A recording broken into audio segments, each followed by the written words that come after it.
de animación y videojuegos.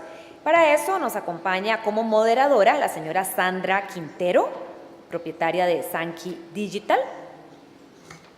Y como speakers tenemos a dos expositores, el señor Todd Ramsey, Owner and Creative Director de Jetty Farm Creative, y María Martina Santoro, cofundadora y CEO de Ocam Studio. Bienvenidos y muchas gracias por acompañarnos esta tarde. Good afternoon, everyone. We're going to do this session in English. I want to know how many people from the public don't speak Spanish. Can you please raise your hand? How many of you don't speak Spanish? 5, you know? In this panel, we have one guy that doesn't speak Spanish. So because of that, we're going to do it in English. So I will ask everyone to please go in the back part, those, of course, that need translation. So we can start. So my name is Sandra Quintero, and I'm really glad to manage this panel today with these two amazing people. And what we want to leave with all of you guys are to enter into the animation and video game world. So what's going on and why we should have this panel and why we should engage with it. So as you notice, every one of you here, of course, have a cell phone. And this has been changing the way consumers are approaching different aspects of their lives. Well, the new use of course, PCs and then tablets and mobile phone, getting more to smartphones, have been generating and evolve in the different markets, and it's generating more consumption now on video games. You don't even need a console right now to do a video game. You just can really, literally take your phone and do some gaming there. So what's going on with this industry? Globally speaking, the revenue of this industry in 2010 was more or less around $122 billion, and it was projected to be around $244 billion for 2016. Well, at the end, 2016 just went up, and it was more than $300 billion uniting these two segments. So, well, I have here these two persons that I want to share a little bit of a conversation, really have a really open and more relaxed session about what's going on, what has been changing around this industry. And I want just to start with the first question, if you think we are okay. Are we okay? Yes? Okay, perfect. So starting with this introduction, this question goes for both of you. And is mainly, let's talk about the type of content broadcasters right now are looking in the animation industry, but the same thing is happening on video gaming, but in video game we don't talk about broadcasting, we talk about publishers. So let's start, if you think it's okay, Todd, let's start with our ladies, with Martina, you know, and let's ask Martina, what has changed, you know, in this sector, in this industry, with all of this evolution, and what is going on now with the publishers? Well, thank you so much, and thank you also to the Outsource2LAC organization for inviting us to be here. It's very interesting what you are asking. In the last 10 years, technology completely make a revolution on how we are consuming content. And that's not only applied on how and what kind of content we develop, but also who is consuming it. When you talked about video games maybe 20 years ago, it was only the idea that you were maybe a kid and you were playing on a console in your home, and if you were like 30 years back in time, maybe it was on an arcade, so you had to move to one place to actually play a game. And these ideas changed, but some of them sort of stick, for example, only males and I don't know, teenage boys are playing in a dark room games that are like super hardcore and that you need a very expensive computer right now to play these games. And the truth is like super far away from that. Especially with the appearance of these devices, the gaming industry grew super fast and in very, very wide directions. Like you can have, of course, teenage boys and teenage girls playing games, but then you also have adults and you have senior citizens playing, you have very, very young kids, you have maybe, I don't know, doctors using games as a simulation tool to learn how to practice for a surgery, or maybe you have even machinery operators learning how to work with new technology. So it's interesting when you think about the publisher and the role that they have. It's kind of like the same publisher as in the book industry, or well, in animation, the distribution companies. Now that the market has expanded in so many directions, the content needs to also adapt, not only to that new technology, but also to that new type of consumers. It's not the same kind of game that a 3-year-old is playing, or a 13-year-old, or a 30 or a 90-year-old. So it's an amazing time. Right now you can actually meet with people from the industry, like a publisher, or people from other industries, and start talking about games and how you can work together. It's really nice what you just mentioned, because I want to ask for the people here that it's with us, you know, thinking about kids 3 years old playing a game, you know, like a video game, like that was something that you didn't even thought about, you know, think about, and now you're just bringing it to the front, you know. Any of your business, depending on what is it that you work at, begin to understand how this industry is changing. Not only people that do, you know, it's playing all over, now the way they are playing, but also what's going on medicine and industries, you know, in different sectors, and how video game is actually helping them evolve on them.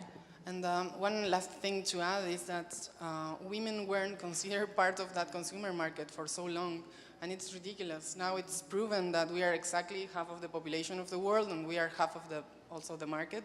So it's interesting to see how this change on how we perceive the market is now helping us become a stronger force inside the industry. Now women are taking more places inside the creative teams, inside the production teams, inside huge companies. Actually, people like Amy Hennig is designing AAA, like huge, super expensive franchises like the Uncharted series or the last Star Wars games.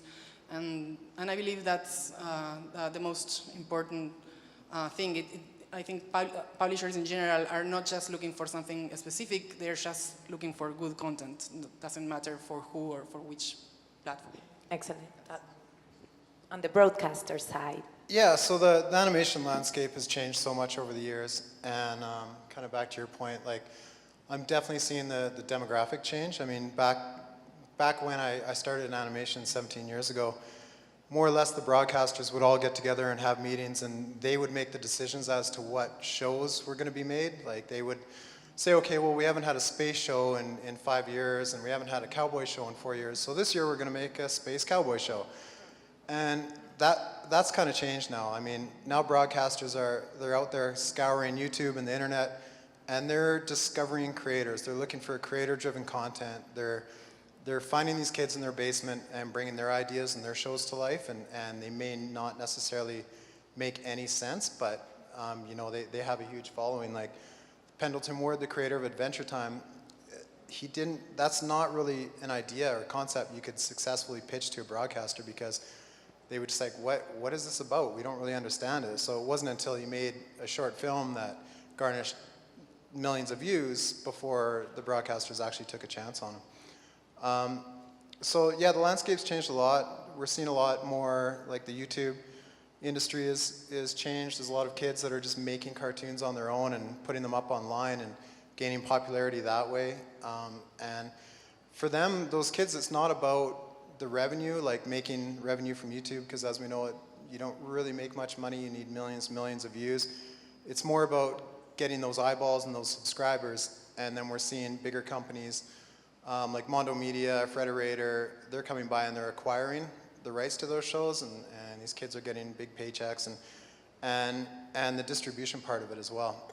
So just to speak on our studio a little bit, we created a show called Sweet Tweets, and we developed it ourselves, found some funding for it, and we created, I think, 16 episodes to start, and the cost was really low, and we just started putting these out on YouTube.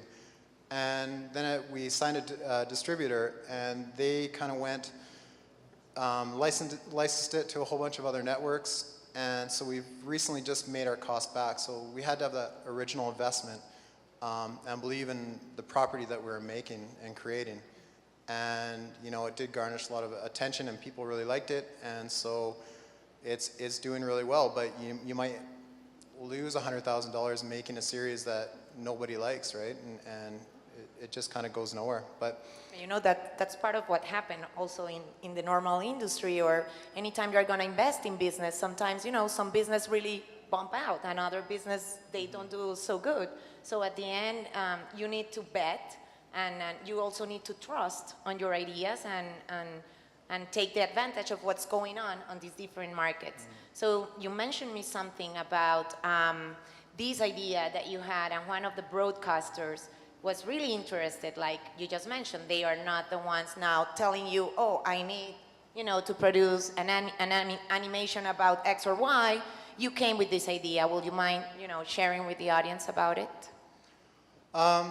well, basically, there's a couple of shows that I've created, but the first one was developed with a friend of mine, and he just had a really unique style. And we just noticed that all of the preschool stuff that's out, there's a lot of stuff on YouTube that's just made for the sake of being made, you know, like nursery rhymes. We just saw the quality of it was absolutely horrible. So we wanted to make nursery rhyme videos with, you know, just putting our passion and really nice artwork and just making every frame beautiful.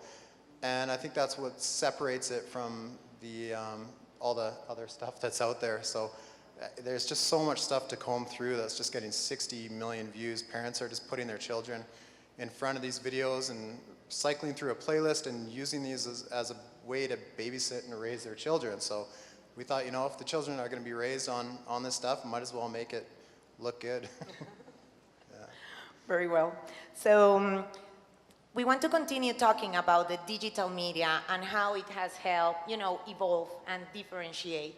So the evolution of the platforms in the gaming industry, let's say, you know, traditionally, and you mentioned, Martina, about the consoles, no? And how you have to go to arcades before, you know, to have some of these gaming activities going on, and how the mobile had changed. So if you are a studio that develop video games, what do you think are like the best video games to be producing right now? Should they still produce for console? Should they produce more for mobile? Will there be a mix? Like, what is your opinion around that, and what have you seen in the market? I have seen successful stories everywhere. It's crazy right now. Technology allowed, especially people like us, like in the end of the world, you know, Argentina, it's almost the end of the world, and because we have access to tools like the internet and uploading our games to platforms like Steam, where you can actually upload your PC games, and it's kind of like the App Store for PC games. You can have players downloading your games for free or spending as much money as you price them. Of course, the App Store and the Google Play Store, what they allowed us is to work from whatever we want and just sell the game to the whole world. So technology not only allowed us to sell the games, but also to produce them. Right now it's super cheap to actually have a good computer, and with tools like Unity or Unreal, you can just start your game without even knowing much of coding. So you can have assemble a small team or even work alone and start working on your product right away. Before that, you had to wait for someone to ship you from the US a huge and super expensive dev kit that nobody knew how to use. But right now, it's completely different. Now you can just start working. So I think that technology allowed a lot of more people to come into the industry as a consumer, and also it's allowing a lot of people to come into the industry as a developer, as a creator of content. Now, that being said, now it's super easy to develop games for mobile or for PC. For consoles, you still need connections, you still need to talk with the people from Nintendo, from PlayStation, from Xbox, and have them know your team and your skill set so they can actually ship you that dev kit. But it's not impossible. I mean, we are doing it, and it's with tools like LinkedIn or Facebook, you can actually reach the people you need to talk inside those huge corporations to actually ask for those tools. What I think should be considered to develop any kind of game, it's who you are trying to reach with your game. And that should be like, not for me like to choose on a specific platform, but that would be like my advice. So for example, if you are trying to make a hit game on mobile, you should know that the same day that you upload in your game there, it's a Thursday in the App Store, there is at least a new 1,000 games just like yours that it's over there, and it's making maybe more noise than you are, so you really need to compete with all those games that same day. If you're going to PC, like a platform like Steam, it's going to be maybe less games, maybe it's only 100 games that are being uploaded, so you have to compete against them. And if you're going to a console, it's going to be maybe only 10 games, so they will probably have millions of dollars in marketing and advertising, so it's not easy either. So I really think that you should try to think through very thoughtfully who you are trying to aim. It's like maybe you are making a game for mobile devices that can be downloaded by absolutely everyone. So you don't want to have like a barrier, so people will actually see it and just click on it and download it. So your game could be something for free, and then you can make money with advertising inside the game, or you can Monetize it. Yes, you can make small in-app purchases about like special features or special skills, or I don't know, dressing your character in a special way. That's completely different maybe if you're working for PC and you make, I don't know, an episodical game. So the first one is for free, but then the second one, you'll have to pay $10 for it. Or, well, there are games in Argentina that the one that NCD Studios developed that it's like $60 game, and it's, I don't know, it has Mark Hamill inside the game, his voice actually. So I believe it depends on your audience. You really need to focus on who you're trying to develop for. It doesn't matter in which platform they are, it's how they are spending time and money and engaging with the So this is something very valuable, because at the end, in any business, if you think about it, you really need to understand who is your target audience. You always need to understand who is that person that is going to purchase, consume that product or service that you at the end are developing. Or in the outsource world, when you are outsourcing those services, you need a third party to make that service, go on that feedback service. You really need to understand who are you talking with, what at the end you want to fulfill. So it's not so different at the end, in the video gaming and in the animation sector. So going with Todd and all these changes, before we talked about how the traditional broadcasting, but now we have Netflix, we have Hulu, we have even Amazon, So it really changes the perspective and the landscape. So this digital world is entering new players, and these new players are also giving us the possibility to change the way we do business. So I would like you, Todd, to give a little bit of this to the audience, please. Yeah, I mean, I think some of the traditional broadcasters, like up in Canada, we have Teletoon and YTV, and in the States you'll see Cartoon Network, Nickelodeon. They're really playing catch-up right now. They're really focusing on getting their digital going and kind of staying in that direction. But as you said, the Netflix and the Amazons, they're just looking for so much content right now, and they're creating tons of stuff. And So I had a show that I created that was picked up by Amazon last year, and we're just working on the development of it right now. And I'm competing with so many other creators out there. There's just this massive, like, people just want to create. And I find that, like, they're very, Amazon, they really want to focus on the shows that have a lot of heart, very character-driven shows, and just knowing the audience as well. That's a big thing. Like, there was a studio in Canada called Nelvana, and they created a show about, I think demographic was about 6 to 12, boy action.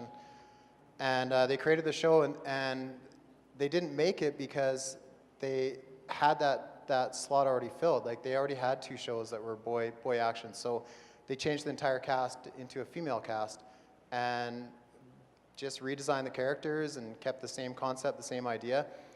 And yeah, it's become a very successful show because now they've got a show that fulfills that demographic and the female audience there. Yeah. Perfect. So the last question to you two basically is about your experience, and what will be that one suggestion that you guys can give to the audience, to those studios that are also working in this aspect in Latin America and the Caribbean, but that they are working with IPs, with intellectual properties. What will be that number one suggestion that you will give them? You want? Okay. So something that happened to us at the studio was that we started as an animation studio, and we had these big plans for our IPs, right? We went to all these animation markets like Annecy and Ottawa and Kids Screen Summit, and we presented, I'm talking like 12 or 13 years ago, these IPs that had like different entry points to the content. So we wanted to have, of course, our TV series, but then we were used to consuming a lot of, I don't know, Star Wars. We are huge Star Wars fans, so we are used to consuming the comic books and also video games and all this content around these IPs that really, we were really engaged with it because it was kind of like expanding this universe. You will meet like so many more characters inside of the same world, right? So I believe that it ended up to be, this way of thinking turned out to be like something an advantage for us, because when we were pitching our projects, they would say like, well, there's no way I'm going to give you money to do this. But I really like how you thought around it. So they started to hire us as outsourcing teams to develop games based on someone else's IPs. And it helped us a lot to actually understand better the animation industry, how it works, to understand how to build a character, how to present it, how to develop a whole show. And I believe that if you are an outsourcing team, the best advice I can give you is to try and learn with someone else's money, because you can make a lot of mistakes, and it's not that terrible because you get paid anyways. And then, of course, if you can also try to take that knowledge and invest it in your own projects, in your own games or TV shows, it will actually improve them, because you will have so much experience that there was no better other way. understanding of how it should be developed. Excellent. So my piece of advice would be that, and then that, of course, please always consider developing IPs, not only a show, not only a game. Just try to work around this transmedia, I hate that word, but it works, Multi-platform. Yes, so you can actually maybe start by making a small investment, just making only a small episode for YouTube, or making just only a small game for mobile, and it's a way of starting to build an audience, and then you can actually bring that to a broadcaster and say, if you give me like more money, I can make more minutes out of this show, or I can make more games based on it. Excellent. Todd. Yeah, I mean, there's millions of ideas being pitched every single day. We go to the market in Miami, Kids Screen, and you know, you just see people with piles and piles of show ideas and concepts, and I think just being relevant and having a current art style, something that doesn't look like it was made 20 years ago, because the art styles are constantly changing as well. And just having passion in the project that you're working on, like that show that everyone's got their own creative process as well. Like the show that I created, that was picked up by Amazon, it just started from one drawing. I was in my basement late one night and a little bit creative, had a couple glasses of wine, and was like, whoa, look this is a new style for me. And then that one drawing, it just looked so odd and strange, and then I started developing a world around that drawing. Started designing characters, and then the story just kind of fell into place, whereas some creators will start with a story and then design characters based on that story. So everyone has their own creative process. I think the most important thing is just that you really believe in the idea, because if you're going to pour your heart and soul into something, I mean, number one, it can't be something that's been done before that we've seen, and it just can't be something that you're just sort of into. You really have to be invested in it and love it, and just work with some really good, relevant artists.